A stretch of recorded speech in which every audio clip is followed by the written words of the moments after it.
MBS Radio se une a Himalaya. Todo el contenido de MBS Radio lo encuentras en la aplicación gratuita de Himalaya. Le recomiendo que lo haga siempre, pero hoy particularmente échele un ojo a la columna de don Enrique Quintana. Es un gran desastre, pero saldremos fortalecidos de alguna u otra manera. Sin embargo, el escenario a corto y a mediano plazo es desalentador. No le tocó a los abuelos, no le tocó a los papás, nos toca en esta generación enfrentar la peor crisis económica con pues lo que tenemos, con los cuestionamientos al gobierno como los tenemos, con la falta de apoyos que no hay. Enrique Quintana, te aprecio mucho la comunicación esta mañana, siempre es un honor poder platicar contigo, uno de los mejores analistas financieros en este país. Buenos días, Enrique. ¿Qué tal, Luis? Buenos días, como siempre un gusto estar en tu programa. Oye, ¿qué es lo que estamos viendo de aquí al corto plazo? El FMI, que pues por lo regular es un poquito más moderado, no tan pesimista como lo pueden ser otros, nos coloca en una caída de 10.5 y todavía no se acaba el año, Enrique. O sea, todavía habría posibilidad de que viniera otra proyección quizá más negativa.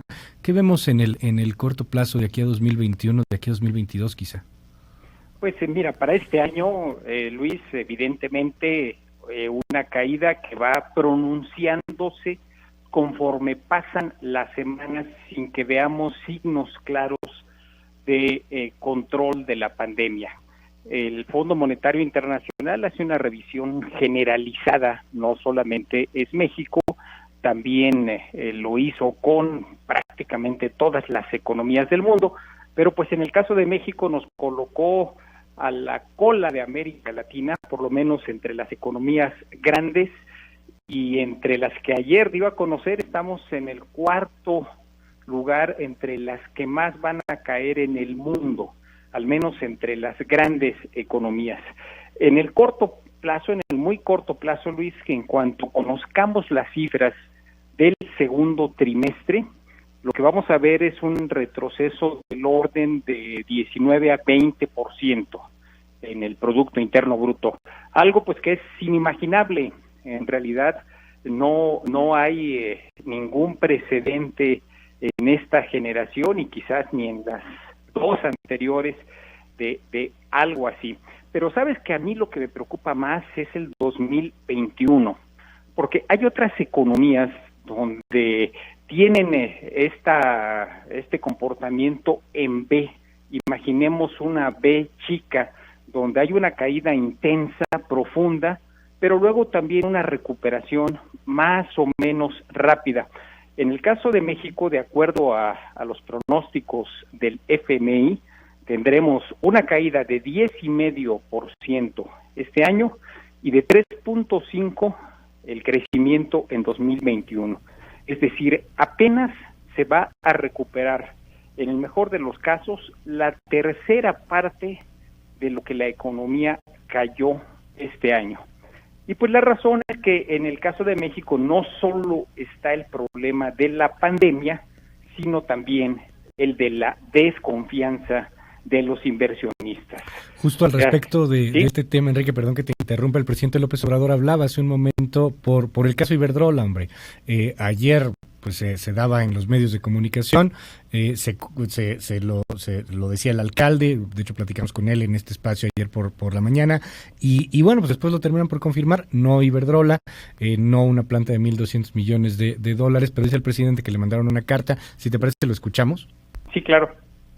Pues todavía no hay ninguna información, vamos a decir, oficial. Es una nota periodística. Recibí una carta de los directivos de esta empresa informando que tienen en efecto alrededor de 26 plantas termoeléctricas en el país y que tienen la voluntad de seguir invirtiendo en México y también la disposición de llegar a acuerdos con el gobierno.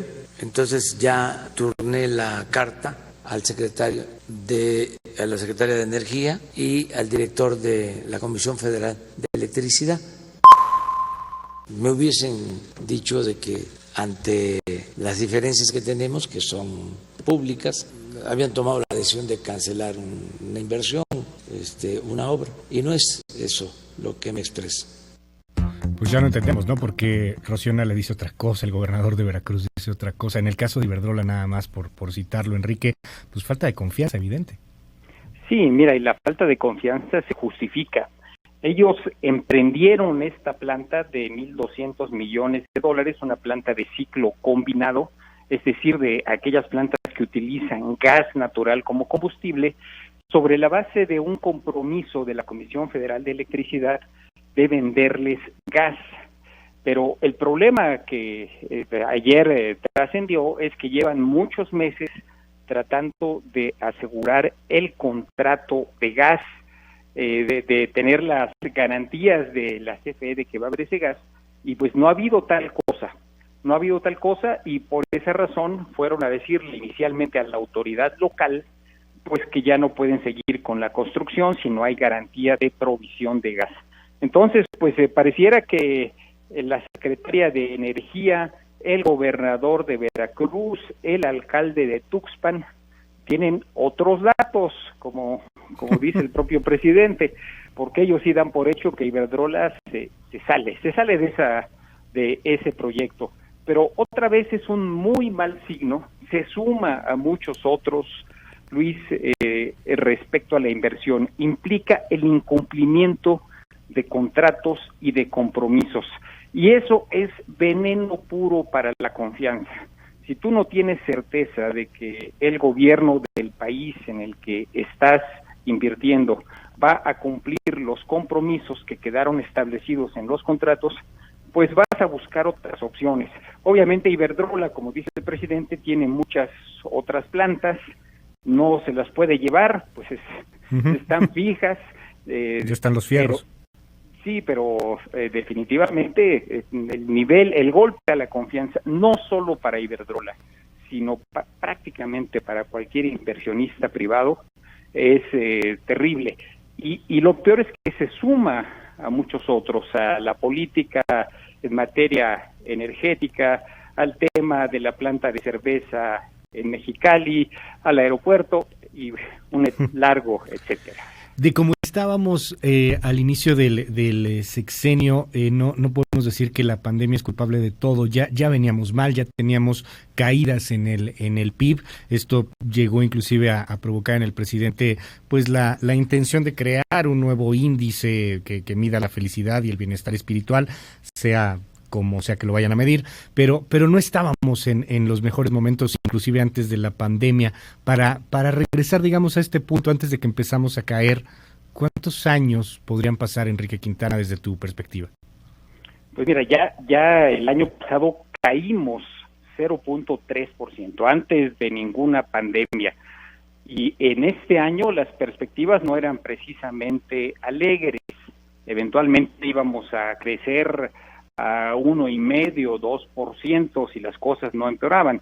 Entonces, ya con la pandemia y con este pronóstico de un 10,5%, yo creo que hay que dar por perdido el sexenio en materia de crecimiento, Luis. No veo ninguna manera de que antes de que concluya esta administración podamos estar en materia de nivel del Producto Interno Bruto como estábamos en 2018. Tendría que ocurrir un milagro para por lo menos regresar a donde estábamos.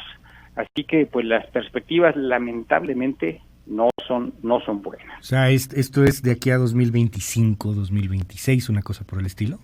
Sí, mira, 2024 quizás podríamos, si las cosas van bien, regresar a niveles del 18, al cierre de esta administración. Pero digamos, el resultado sería virtualmente cero.